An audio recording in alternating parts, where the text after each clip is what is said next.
1922. The desert wind blew across the Valley of the Kings. Sand shifted in the afternoon sun. Under a high cliff, a team of men worked. They moved rocks. They cleared away centuries of earth. An English archaeologist named Howard Carter led them. He had searched for this place for a long time. His patron, Lord Carnarvon, funded the search. For 5 long seasons, they found almost nothing. Hope was running low. Then, on November 4th, a worker uncovered a single step, a hidden staircase cut into the bedrock. It was the moment they had waited for, the moment that would change history. The air was thick with dust and anticipation. The workers cleared the sand from 16 steps.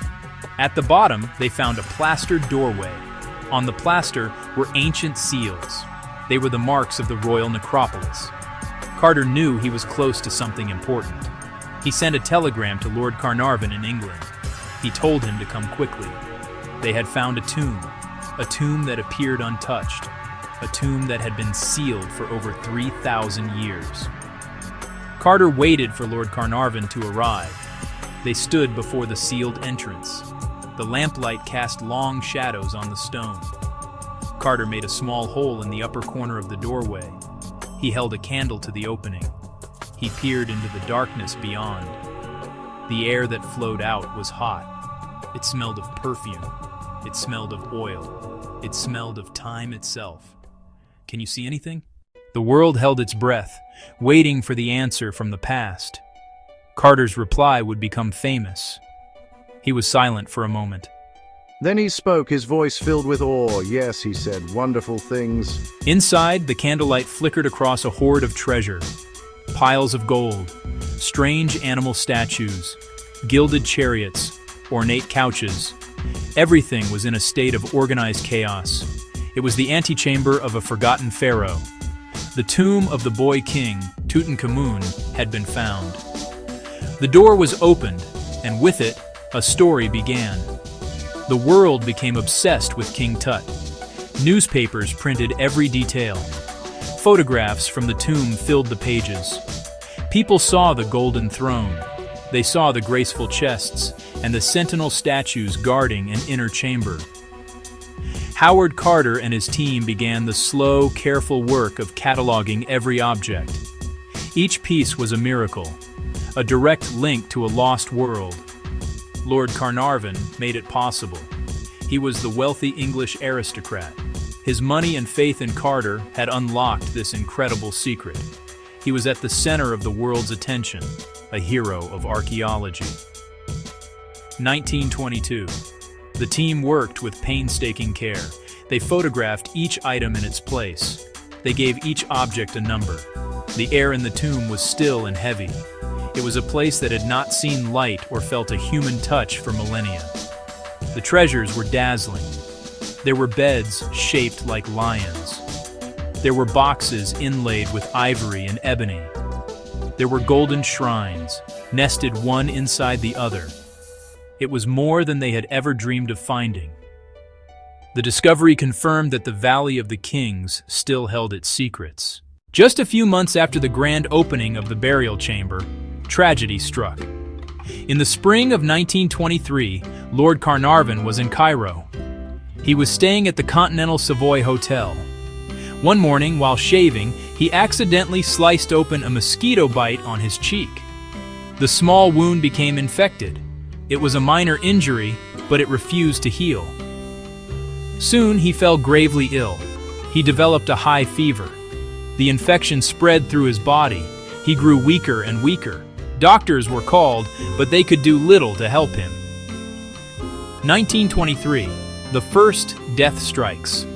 The infection led to blood poisoning and then to pneumonia.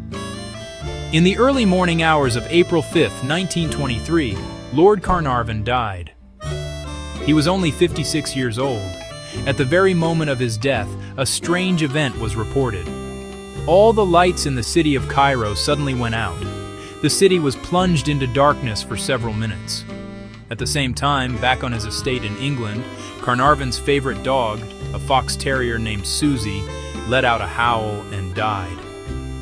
These events seemed too strange to be a coincidence. The news of his death spread like wildfire. Newspapers around the world had a new headline. The discovery of the tomb was no longer just a story of treasure. It was now a story of danger. Reporters began to speak of a curse. They called it the Curse of the Pharaohs. They claimed that an ancient inscription had been found, an inscription that promised death to any who disturbed the king's eternal sleep. The public was terrified and fascinated. The death of the man who funded the excavation seemed to be proof. The pharaoh was angry. The story grew with each telling. Soon, other deaths were linked to the tomb. George J. Gould, Prince Ali Camel Fahmy Bey, Sir Archibald Douglas Reed. Each death added another layer to the legend. The list of victims grew longer. The curse seemed real. It seemed unstoppable. The idea of a curse was powerful. It captured the public imagination. Ancient Egypt was a land of mystery, a land of magic, gods, pyramids. People were ready to believe in supernatural forces from the past. The newspapers fed this belief. They printed dramatic stories. They invented details to make the tale more frightening. One popular story claimed that a clay tablet was found in the antechamber. It was said to have a clear warning: "Death shall come on swift wings to him that toucheth the tomb of the Pharaoh." No such tablet was ever found. It was a complete fabrication. But the truth did not matter as much as the story. The legend of the curse became a global phenomenon. It was discussed on the radio. It was the subject of drawing room conversations. People whispered about the mummy's revenge. They saw the strange deaths as evidence of a power beyond human understanding. The glowing hieroglyphs were imagined as magical spells, designed to protect the king, spells that could reach across thousands of years to punish the living. The press created a list of victims. The list included anyone connected to the tomb who had died, no matter the cause or the timing. Arthur Mace, a member of Carter's team, died in 1928 of pleurisy. Richard Bethel, Carter's secretary, was found dead in his bed in 1929. His father, Lord Westbury, leaped to his death a few months later. The hearse carrying his body reportedly ran over and killed a young boy. Each event was woven into the narrative of the curse. Howard Carter himself dismissed the stories. He called them Tommy Rot. He was a man of science and reason. He tried to explain that the deaths were unfortunate, but not supernatural. But his voice of reason was drowned out by the sensational headlines. The world wanted to believe in the pharaoh's anger. And so, the legend grew stronger every day. As the legend of the curse grew, scientists began to look for rational explanations.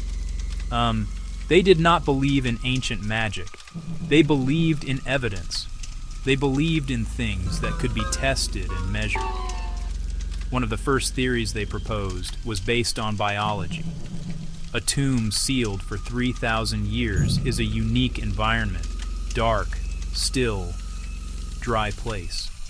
It is a perfect place for certain kinds of life to survive in a dormant state. They suggested that the tomb could have been filled with ancient, dangerous microorganisms. The main culprits were mold spores. Certain fungi like Aspergillus produce incredibly resilient spores.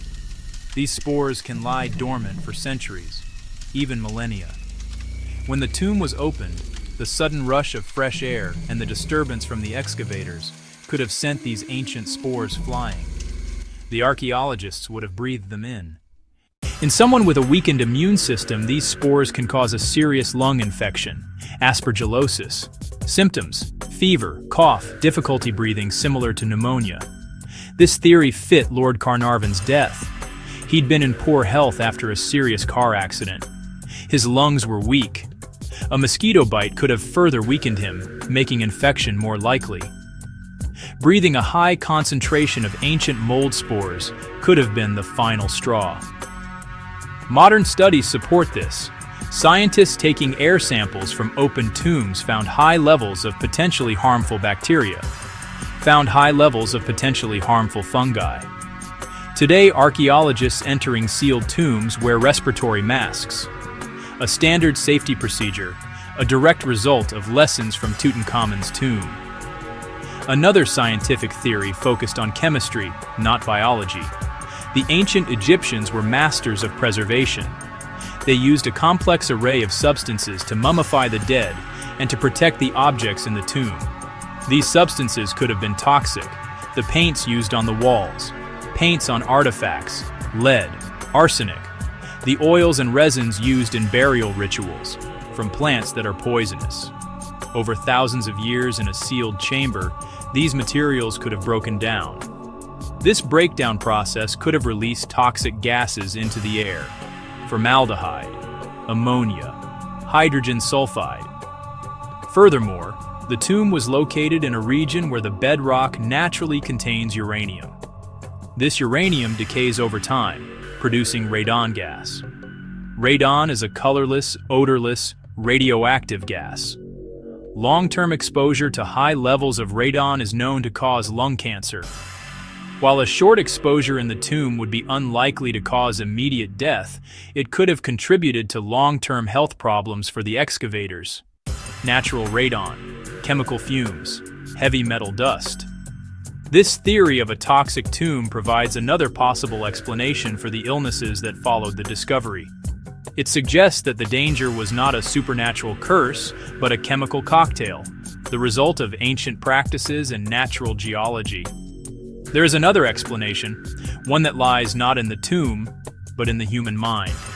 This is the theory of psychology. The power of suggestion, also known as the nocebo effect, is a real phenomenon. If a person truly believes they are cursed, their own fear and anxiety can make them sick. The mind has a powerful influence over the body. Intense stress can weaken the immune system. It can raise blood pressure. It can put a strain on the heart.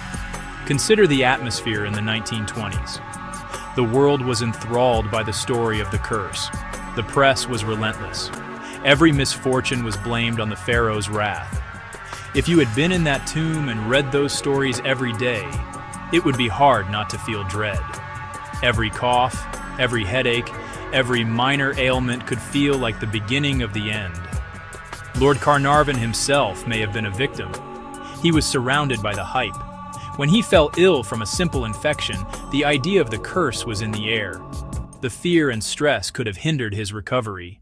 When we look at the curse with a cold, rational eye, the legend begins to crumble. The most important fact is often overlooked. The vast majority of people who entered Tutankhamun's tomb lived long and healthy lives. Howard Carter was the man who led the excavation. He broke the seals, spent a decade inside the tomb, handled every object. Yet he did not die from a mysterious illness.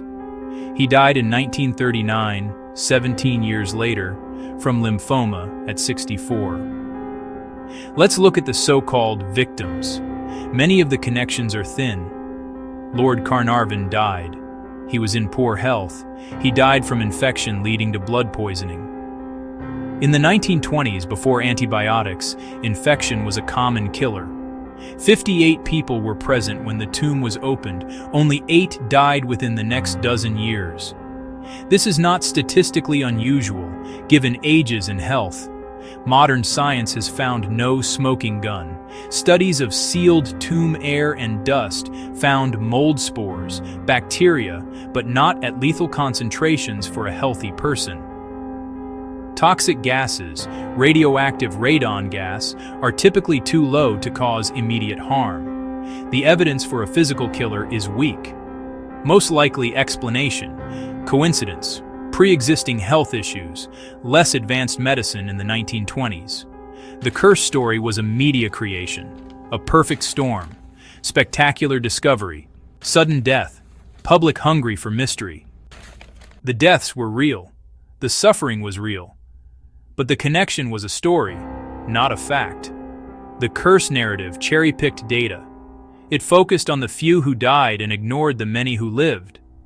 It connected unrelated events into a false pattern. The evidence points not to the supernatural but to our human tendency to find meaning in random events. So, we are left with a choice between two stories. One story is of science and reason. It speaks of mold spores, toxic dust, and weakened immune systems. It points to coincidence and the power of suggestion. It explains the deaths as a series of unfortunate but natural events amplified by a sensationalist press. It is a story of facts and figures, of probabilities and medical records. It is a clear, logical explanation that demystifies the past. It tells us that the tomb was dangerous, but not magical. The danger was physical, not spiritual. The other story is older, deeper. It is a story of myth and magic. It whispers of a boy king's eternal rest and the terrible vengeance he would take on those who disturbed it. It is a story of glowing hieroglyphs, sudden blackouts, and strange omens. It connects the dots between tragedies and sees a deliberate, supernatural pattern. This story chills the blood. It respects the sanctity of the dead. It warns us that there are forces in the world that we do not understand and should not provoke. It is a story that has survived for a century, long after the scientific explanations have been given. The truth may lie somewhere in between. Perhaps the environment of the tomb, with its dust, spores, did weaken Lord Carnarvon. And perhaps the psychological stress of the curse legend prevented his recovery.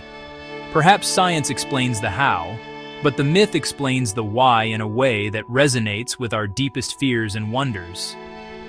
The legend of the curse persists because it is a better story. It speaks to our fascination with ancient worlds and our fear of the unknown.